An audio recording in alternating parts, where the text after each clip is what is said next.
Ngayon, ang inyong tagapagbalita. Magandang gabi Pilipinas, anumang oras sa buong mundo.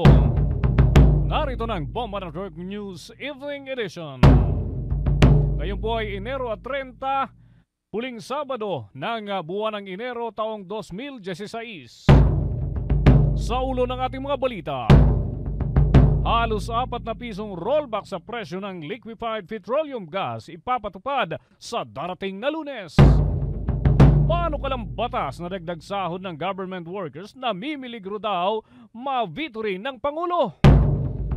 Kamara at Senado dapat daw na magkaroon ngayon ng win-win solution bago ipasa ang naturang panukalang batas. Magtiyahin patay, 7 iba pa kritikal sa pagsalpok ng sasakyan dyan sa Cagayan. Sa buwatan naman ng jail guards at preso sa Misamis Oriental, iimbestigahan dahil sa mga naipuslit na droga at kontrabando. Cebu Archbishop Emeritus madamdaming nagbalik tanaw sa kanyang First Communion sa nagpapatuloy pa rin na Eucharistic Congress. Sa balita sa labas ng bansa, international community at mga eksperto nagkukumahog ngayon para makagawa ng bakuna laban sa Zika virus. Sa balitang pampalakasan, sa tennis mga kaibigan, nagpapatuloy ngayon ang championship game sa Women's Australian Open at nasilat na sa first set ang world's number 1 na si Serena Williams ng kalabang si Kerber ng bansang Germany.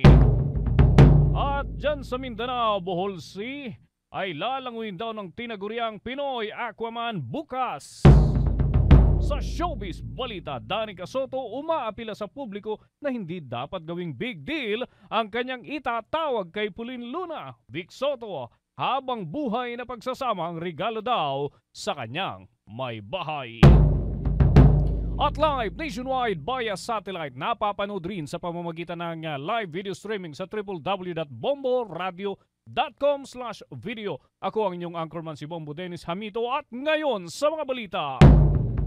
Nagsasagawa na rin ng sariling imbestigasyon ng Philippine Navy ukol sa kaso ni Marine Lieutenant Colonel Ferdinand Marcelino na nakakulong sa Camp Bagong Diwa sa Bikutan, Taguig dahil sa pagkakaugnay nito sa natagpuang mahigit 300 milyon na halaga ng shabu at iba pang mga kontrabando. Ayon kay Philippine Navy spokesperson Colonel Edgar Arevalo, bagamat malinis ang record ni Marcelino, kailangan nilang alamin ang mas malalimang mga issue sa pagkakaaresto dito.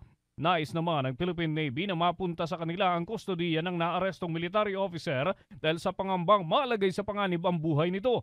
Depensa naman ng PNP, inilipat nila ang naturang sundalo sa Bikutan dahil nga sa utos ni PNP Chief Ricardo Marquez upang matiyak ang seguridad nito sa anumang panganib, kaya hindi na kailangan muli pa itong ilipat. Sa atin namang mga dagdag na balita, tunguhin natin mga kaibigan ang Malacanang sapagkat yung panukalang batas na dagdag sahod ng government workers na mimiligrong ma-veto rin. Alamin natin kung bakit. May report si Bombo Raymond Tinaza.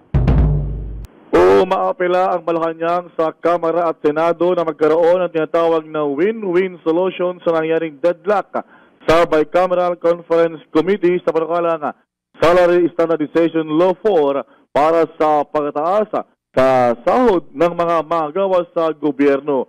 Naugat ang deadlock sa pagkapasa ng panukalang batas sa pagtanggi ng House panel na aprobahan ang probisyon sa Senate version na nagsasama sa pensyon ng mga veterano, mga retiradong miyembro ng militar at uniform personnel dahil nailangan daw ito ng malaking alokasyon.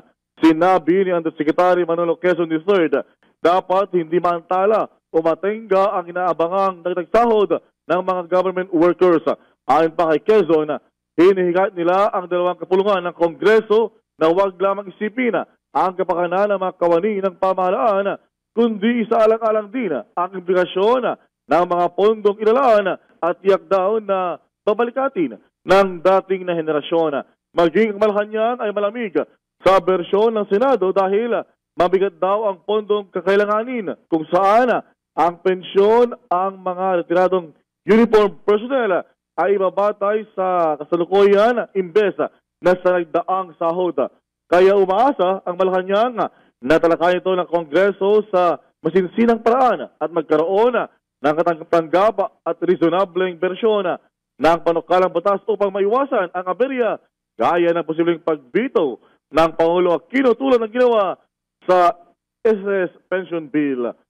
Para sa Bombo Network News, Bombo Raymond Inaso nag-uulat para sa pambansang radyo ng Pilipinas, basta radyo, Bombo. Bombo Raymond, konting katanungan lang, wala bang rekomendasyon yung Palasyo ng Malacanang para huwag umabot dun sa pag-veto muli? Sapagkat alam natin na medyo negatibo yung naging reaksyon ng marami, lalo na yung ating mga senior citizens doon sa naging pag-veto, doon sa dagdag na SSS pension. So dito, wala ba silang talagang rekomendasyon? Wala bang liham na ipinaabot sa panig ng Kongreso para ngayon pa lang maayos na yung mga gusot na yon? Well, ang pagkakalam ko ay hinahagil ng mga miyembro ng Presidential Liaison Office para magkaroon ng win-win solution at maiwasan na magkaroon ng masamang bersyon na ayaw ng Pangulong Aquino. So, wino-work out naman nila dahil meron pa namang, I understand, mga 1 linggo na session days bago mag-break. At dito talaga, make or break dahil naninindigan kasi itong si House Majority Leader Neptali Gonzales III na huwag isama yung probisyon ni Senator Trillanes na isama na madagdagan din yung mga pensyon ng mga retired members ng AFP at ilan pang mga uniform personnel, Bombo Dennis. Dahil ngayon pa lamang, meron base sa tono ni Yusek Manolo Quezon ay ayaw ng Malacanang yung dagdag pa na bigatin doon sa maliban sa increase ng mga sahod ng mga government employees, Bombo Dennis. So ang pinakang mayor parte, na nagiging dahilan para magkaroon ng konting rason para ito'y muli na namang ma-veto yung panukala ni Senator Trillanes. Although maganda yung rason, pero yung kumbaga timing kinakailangan mapag-usapan ito ng 2 kapulungan, Bombo Raymond, dahil 3 araw, medyo sa Kamara, alam natin, dahil dyan tayo palagi, medyo problema yung quorum. Ano kayang rekomendasyon naman dito ng Palasyo, Bombo Raymond? Well, actually, medyo wala naman ng problema dahil tapos na yung deliberasyon ng both Congress ng Kamara at Senado. Nasa Bicameral Conference Committee na ang panukalang batas. So, kailangan lang lamang na magkasundo yung 2 panel na kung ano ang i-adapt na version. Pero kung ang maprobahan sa naturang Bicam ay yung maipilit pa rin yung Senate version na nandoon yung isama yung pensyon ng mga retirado, ay magkakaproblema tayo doon sa Malacanang dahil ngayon pa lamang ay yun na yung nais ng Malacanang na hindi may singit yung version or yung provision para sa pensyon ng mga retired uniform personnel, Bombo Dennis. So, halinawa ay magkaroon ng kalinawan yung 2 panig, win-win solution para pagdating pa lamang sa lamesa ng Pangulong Aquino ay wala na yung problema para hindi na ma-veto at mapawala sa say at yung inaabangan ng ating mga government workers na pera na ay maging bato pa, Bombo Dennis. Okay, with that, maraming salamat, Bombo Raymond. Tunguhin natin ang iba pa nating mga balita. The Vote 2016 ng Bombo Radio at Star FM. National and local elections updates. Puspusa na ang paghahanda ng COMELEC sa mga kinakailangang gawain para sa halalan ngayong halos 3 buwan na lang bago ang isasagawang general election. Sa panayam ng Bombo Radio Philippines kay COMELEC Chairman Andres Bautista, sinabi nito na matapos ang kanilang inspeksyon sa mga makina na gagamitin sa halalan na nakaimbak sa Santa Cruz, Laguna o Santa Rosa, Laguna, mag-iikot naman sila sa iba't ibang dako ng bansa para sa roadshow. Una na umanong ginawa nito ito sa harap ng mga mayors para sa pagsasagawa ng demo sa sistema ng paggamit ng makina.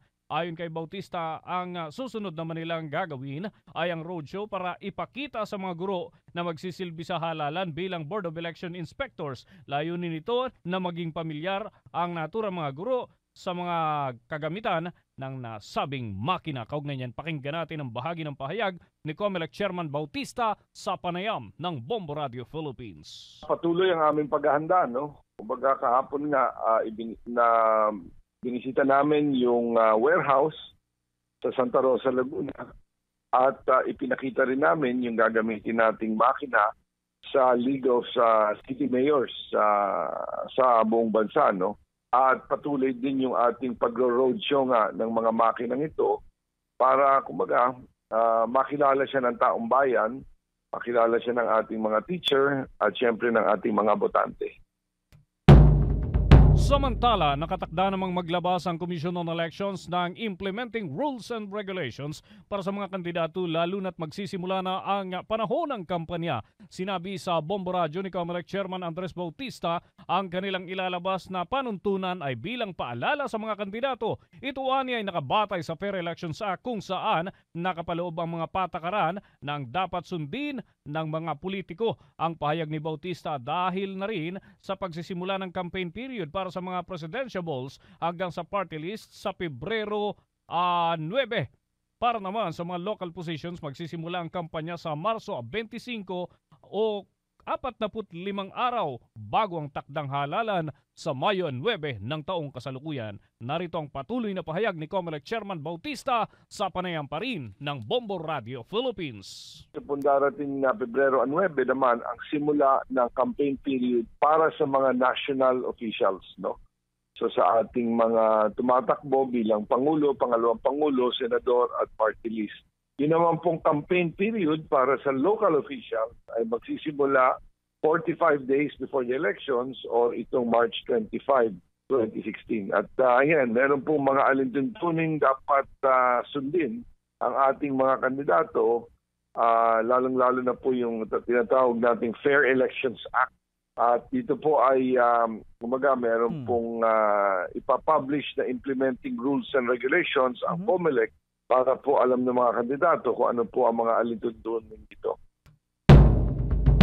Ang tinig pa rin ni COMELEC Chairman Andres Bautista sa eksklusibong panayam ng Bombo Radio Philippines. Abangan mamaya, magtiyahin patay, 7 iba pa kritikal sa pagsalpok ng sasakyan dyan sa lalawigan ng Cagayan. Habang sa buwatan naman ng jail guards at preso sa Misamis Oriental, iimbestigahan. Oras na po natin, alas 6:14 ng gabi, magpapatuloy pa ang Bombo Network News. Only Pinay,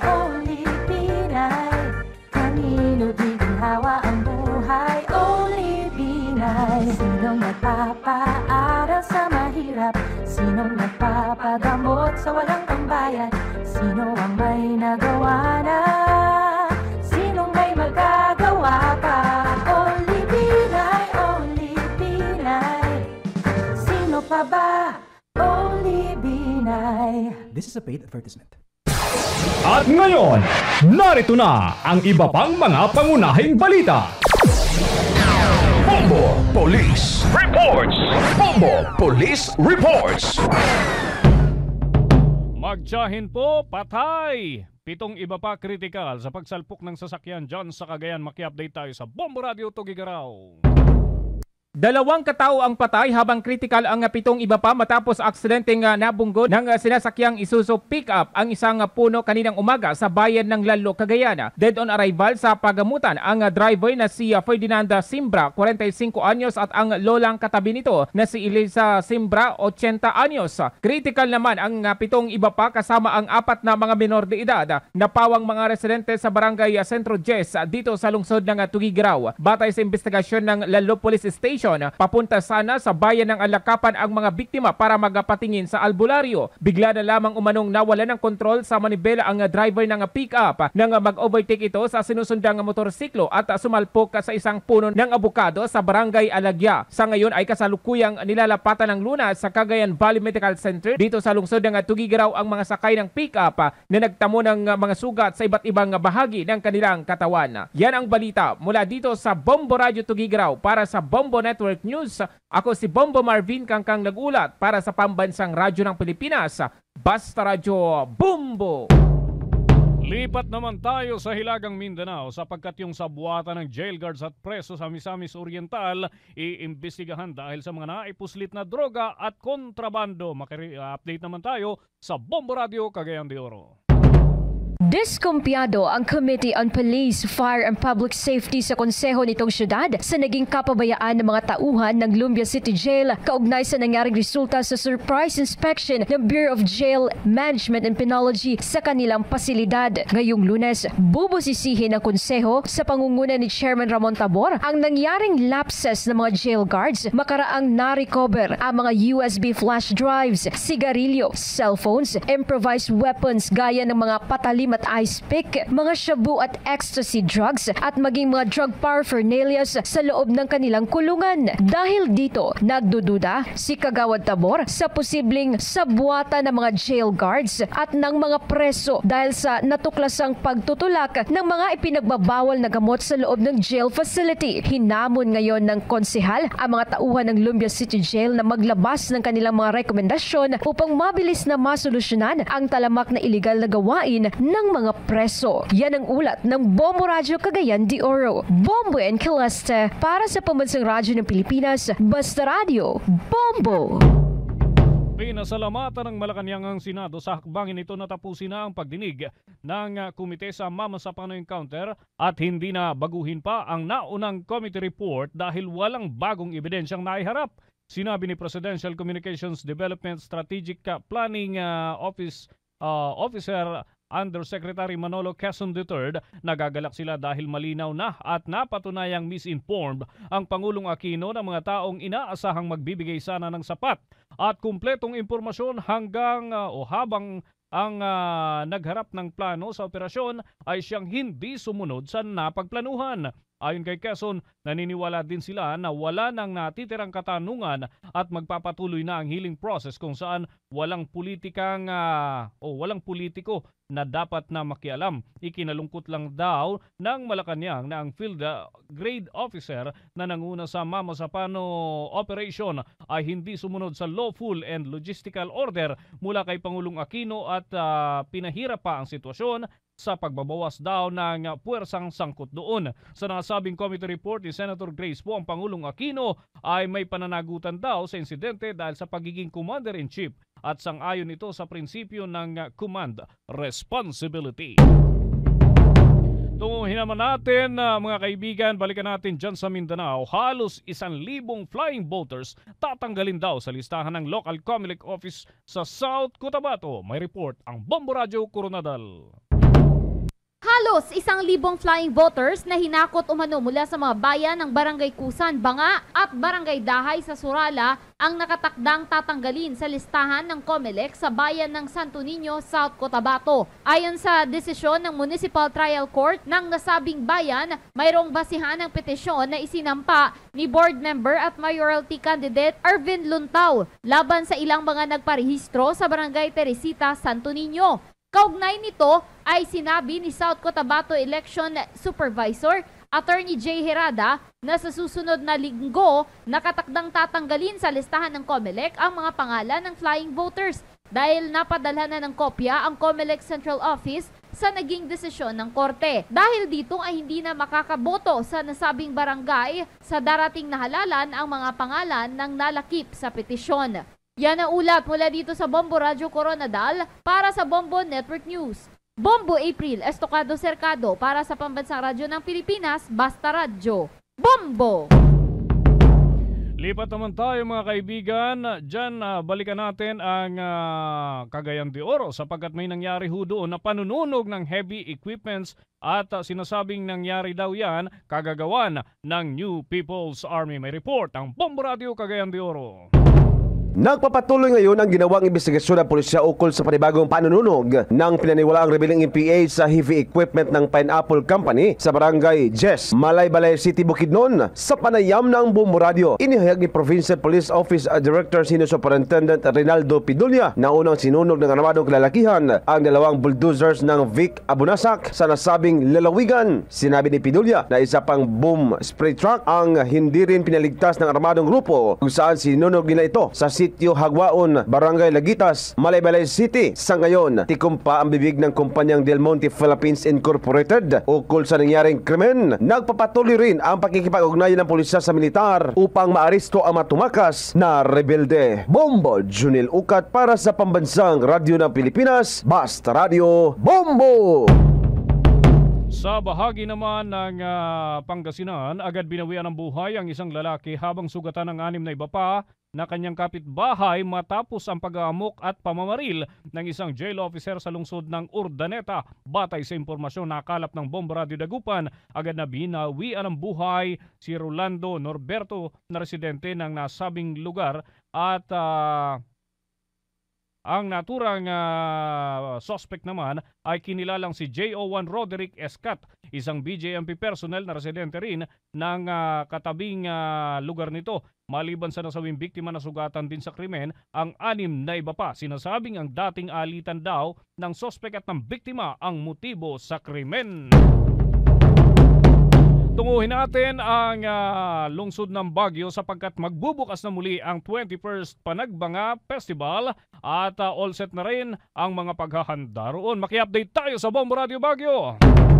Handang-handa na ang lungsod ng Baguio sa pagbubukas ng ika-21 na Baguio Flower Festival o panagbinga sa Pebrero 1. Ayon kay Andrew Pinero, Media Committee Chair ng Baguio Flower Festival Foundation Incorporated, alas 8 ng umaga sa Lunes ay magsisimula ang Grand Opening Parade na sasalihan ng iba't ibang paaralan sa lungsod. Sa ngayon ay nagsimula na ring magdatingan sa lungsod ang mga turista na makikibahagi sa panagbinga. Sinabi ni Pinero na ngayong taon ay inaasang madadagdagan pa ng 500,000 hanggang sa 600,000 ang bilang ng mga bisita na aakyat sa lungsod mula sa 2 milyon na naitala noong nakarang taon. Inaasahan sa Pebrero 27 hanggang 28 ay bibisita din sa lungsod sina US Ambassador to the Philippines Philip Goldberg, Department of Tourism Secretary Ramon Jimenez Jr., Armed Forces of the Philippines Chief of Staff General Hernando Iriberi at iba pang matataas na opisyal ng gobyerno. Sa Pebrero 27 ay gaganapin ang Grand Street Dance Parade habang sa Pebrero 28 ay ang Grand Float Parade. Ang 21st Baguio Flower Festival ay may temang Bless the Children with the Flowers. Yan ang balita mula dito sa impila ng Bombo Radio Baguio. Para sa Bombo Network News, Bombo William Lukson. Para sa Pambansang Radyo ng Pilipinas, Basta Radio, Bombo! 24 na minuto na po makalipas ang alas 6 ng gabi. Abangan sa pagpapatuloy ng Bombo Network News, international community at mga eksperto nagkukumahog ngayon sa pagsasagawa ng bakuna laban sa Zika virus. At sa balitang pampalakasan, abangan natin mga kaibigan kung sino ang mananalo sa nagpapatuloy na labanan nitong sina World's #1 Serena Williams at kanyang katunggali na si Kerber ng bansang Germany. Yan at iba pang mga balita sa pagpapatuloy ng Bombo Network News. Marojas po, sabi nila hindi ako laki sa hirap. Wala akong madramang kwento. Pero hindi naman tungkol sa akin ang eleksyon eh. Tungkol ito sa inyo at sa inyong pamilya. Hindi ko kayo bibigyan ng hugot. Tututukan ko trabaho para sa inyo. Yun ang alam ko. Yun ang kaya ko. Itutuloy ko ang daang matuwid. Kung may kulang pa, pupunuan ko. Kung may mali pa, itatama ko. Higit sa lahat, hindi ko kayo nanakawan. Ito po si Marojas. Walang drama, trabaho lang. This is a paid ad. At ngayon, narito na ang iba pang mga pangunahing balita. Sa mga sandaling ito, tunguhin natin ang Central Visayas sapagkat yung Eucharistic Congress doon ay alamin natin kung ano na ang sitwasyon. Itong Cebu Archbishop Emeritus naging madamdamin daw ang kanyang pagbabalik tanaw sa kanyang First Communion. 5,000 bata nakatanggap naman ng kanilang First Communion. May report ang Bombo Radio Cebu. My dear brothers and sisters, it is a blessing to join the 51st International Eucharistic Congress in Cebu, Philippines. The 51st International Eucharistic Congress in Cebu. Update. Please pray for me. Mabuhay. Naging madamdamin ang pagbabalik tanaw ni Cebu Archbishop Emeritus Ricardo Cardinal Vidal nang una nitong nasaksihan ang International Eucharistic Congress at natanggap nito ang unang Holy Communion sa Luneta Park sa Manila nang siya'y 6 na taong gulang pa lamang noong 1937. Isinagawa ang Holy Eucharist sa Cebu City Sports Center kung saan dinaluhan ng mahigit 15,000 na mga delegado kabilang na ang 5,000 na mga first communicants na kasama ang kanilang mga magulang. Nabatid na pinangunahan mismo ni Cardinal Vidal ang nasabing Holy Mass. Idinaan pa sa biro ni Cardinal Vidal sa kanyang homily kung saan sa mahigit 77 na taon na kanyang napagdaanan na naging former Archbishop ng Cebu Archdiocese ang pumapangalawa na Archdiocese ng Manila na marami na umano siyang nakasalamuha kung saan ang iba pa nito ay nagbibigay lamang ng problema sa kanya ngunit mapagkumbaba niya itong hinarap at tinulungan. Ibinilin din ni Cardinal Vidal sa 4,500 na mga first communicants galing sa Cebu at 500 street children sa buong bansa na buksan ang kanilang mga puso para sa Panginoon. Brothers and sisters in Christ, I know very well the feelings and thoughts of these children here now because I was once in their place. In all these years, I've come across many people, especially priests, who sometimes gave me problems. But no matter what problems they gave me, I never take back my belief that in them there is a basic goodness that God Himself saw in the first place. That is why He called them to be priests. Samantala, rain or shine naman na isasagawa ang concluding mass o Station Orbis bukas sa South Road Properties bilang pagtatapos ng 51st International Eucharistic Congress na inaasahang dadaluhan ng mahigit 1 milyon na mga deboto. Yan ang balita mula sa impilan ng Bombo Radio Cebu. Bombo James Amistad nag-uulat at para sa pambansang radyo ng Pilipinas, Basta Radio. Bombo! Bombo International News. Bombo International News. International News. Ang international community at mga eksperto ay nagkukumahog ngayon para makalikha ng bakuna laban sa kumakalat na Zika virus. May report si Bombo Lisel Galan. Nagkukumahog ngayon ang international community at ang mga eksperto para makabuo ng vaccine laban sa Zika virus. Ito ay sa gitna ng mabilis na pagkalat ng virus na nakukuha sa lamok na Aedes aegypti na siya ring carrier ng dengue. Nasa 23 bansa na sa Amerikas ang nakapagtala ng kaso ng Zika virus na sinisisi sa pagkakaroon ng microcephaly ng halos 4,000 sanggol na isinilang sa naturang kontinente. Nagpatawag na ng emergency meeting ang World Health Organization o WHO sa Lunes para balangkasin ang magiging hakbang laban sa epidemya. Una nang sinabi ng WHO na aabot sa 4 na milyong katao sa Amerikas ang posibleng magkaroon ng Zika virus. Bagamat sinabi ng mga vaccine developers na posibleng abutin pa ng mga buwan o taon bago magkaroon ng Zika vaccine. Pero ayon sa Canadian scientist na si Gary Cobinger, ang unang stage ng testing sa tao ng Zika vaccine ay posible na simulan sa Agosto ng taong kasalukuyan. Ang Zika virus ay sinasabing nakakaapekto sa mga buntis kung saan ang kanilang sinisilang na mga sanggol ay maliit ang ulo, mayroong brain defect at napinsala ang paningin, partikular sa Brazil na nasa gitna ng paghahanda sa pag-host ng Olympic Games ngayong taon. Nagkausap na rin sina US President Barack Obama at Brazilian President Dilma Rousseff upang masugpo ang pagkalat ng virus. Mayroon ng 39 na kaso ng Zika virus sa Estados Unidos. Ang mga bansa naman sa Asia ay nagpalabas na rin ng travel advisories laban sa mga bansa sa Amerikas at nanawagan sa mga residente na kung maari ay iwasan muna ang pagbiyahe sa mga bansang nakapagtala ng kaso ng Zika virus. Bombo Lizal Galan, nag-uulat para sa Pambansang Radyo ng Pilipinas, Basta Radio. Bombo! Bombo Sports News. Bombo Sports News. Lilikha na naman ang panibagong kasaysayan ang tinaguriang Aquaman ng Pilipinas sapagkat yung Bohol Sea ay kanyang lalanguyin bukas. Alamin natin ang detalye, may report ang Bombo Radio Butuan.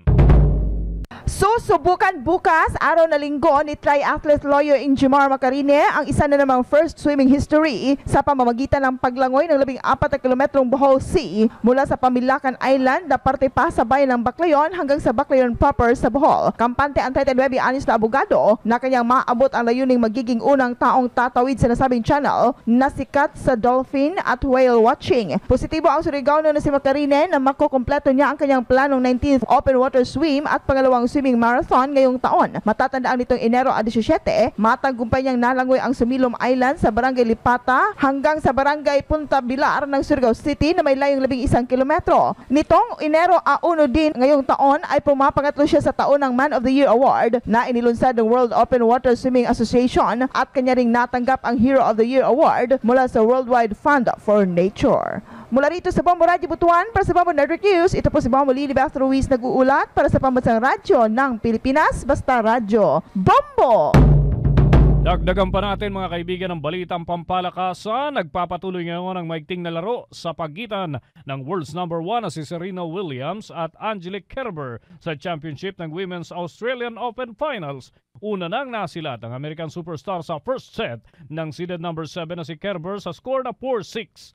Pero bumawi si Williams at nakuha naman ang second set sa score na 6-3. Sa ngayon ay nasa third set na at dikitan pa rin ang laban. Ito na ang pampitong pagharap ng dalawa. Target sana nitong si Serena na makuha ang ika-22 Grand Slam title. Bukas naman alas 4 ng hapon ang pagtutuos ni na world's number 1 Novak Djokovic at world's number 2 Andy Murray sa Australian Open Finals. Bombo Showbiz Balita. Bombo Showbiz Balita. Si Danica Soto umaapila sa publiko na hindi dapat gawing big deal yung kanyang itatawag kay Pauline na kanyang magiging stepmom na ngayon. Si Vic Soto naman habang buhay na pagsasamang regalo daw kay Pauline Luna. Yan at iba pang mga balita hatid ni Bombo Ermina Garcia. Hindi material kundi habang buhay na pagsasama ang regalo ng TV host at comedian na si Vic Soto sa kanyang bride na si Pauline Luna.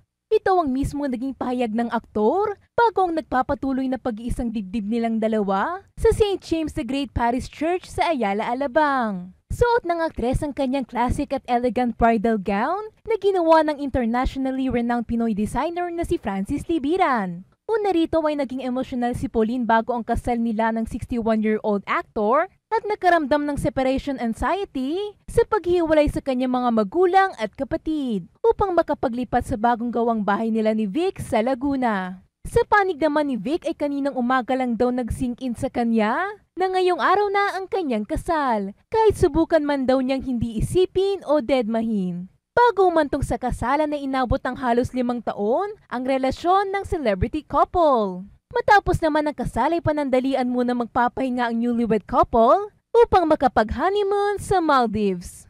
Sa kabilang dako, umapila ang panganay na anak ni Vic Soto na si Danica Soto Pingris sa publiko na huwag gawing big deal ang kanyang magiging tawag sa aktresa si Pauline Luna na ngayon opisyal ng misis ng kanyang ama. Simula na maging engaged si Bossing kay Pauline, ay lagi nang naitatanong ng publiko sa kanilang magkakapatid kung anong itatawag nila sa 27-year-old actress. Paglilinaw naman ng 32-year-old TV personality sa publiko na common sense lang at hindi niya tatawaging mom o stepmom si Luna dahil mas matanda pa siya ng 5 taon sa actress. Tinukoy niya na kahit kailan ay hindi naging issue sa pagitan nila ni Poleng at ng kanyang daddy Vic kung ano magiging tawagan nila. Dagdag pa ni Danica na tatawagin niya si Pauline sa pangalan nito. Para sa Bombo Network News, Bombo Ermina Garcia, nag-uulat para sa Pambansang Radyo ng Pilipinas, Basta Radyo, Bombo! Bombo Business News and Foreign Exchange Rate Update. Foreign Exchange Rate Update.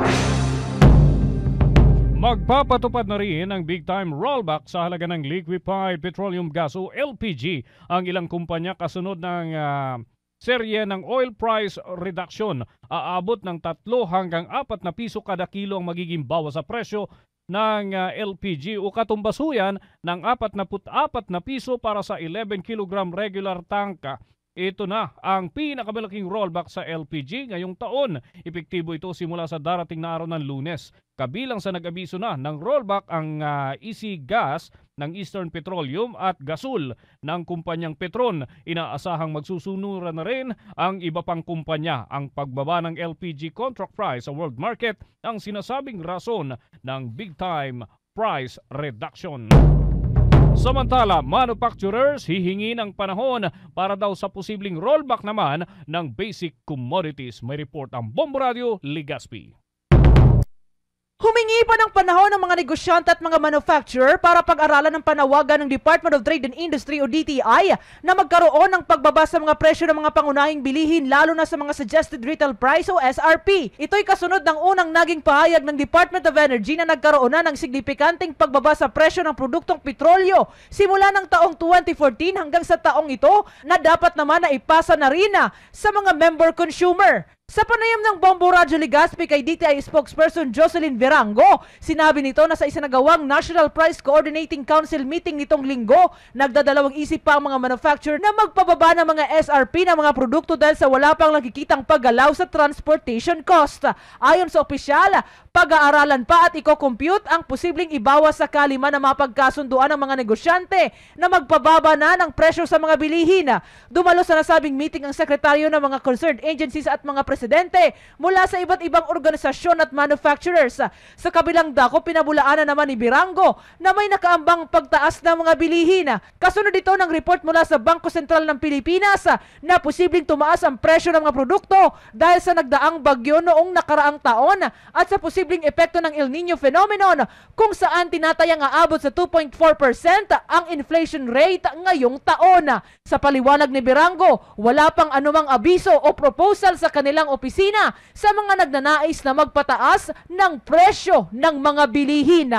Para sa Bombo Network News, mula rito sa Bombo Radio Ligaspi, ito po si Bombo Mel Balino nag-uulat para sa Pambansang Radyo ng Pilipinas, Basta Radyo. Bombo! Sa palitan naman ng local currency at foreign currencies, ang US dollar ay katumbas ho ng 47 pesos and 82 centavos. Ang Singaporean dollar ay katumbas naman ng 33 pesos and 49 centavos. Ang Hong Kong dollar ay katumbas ng 6 pesos and 13 centavos. Ang Bombo Business News and Foreign Exchange Rate Update are brought to you by Queen City Development Bank. At yan na po ang naging kalipunan ng ating mga balita para sa pangsabadong edisyon ng Bombo Network News. Balikan ko muna ang ating mga headlines. Halos 4 na pisong rollback sa presyo ng LPG papatupad simula sa darating na Lunes. Paano ka lang bata sa dagdag sahod ng government workers na mimilig ring mavito ng Pangulong Aquino? Magtiyahin patay 7 iba pa kritikal sa pagsalpok ng sasakyan dyan sa Cagayan. Sa buwata naman ng jail guards at preso sa Misamis Oriental iimbestigahan. Cebu Archbishop Emeritus madamdaming nagbalik tanaw sa kanyang First Communion. 5,000 bata nakatanggap din ng First Communion sa Eucharistic Congress. At sa balita sa labas ng bansa, international community at mga eksperto nagkukumahog ngayon para makagawa ng vaccine laban sa Zika virus.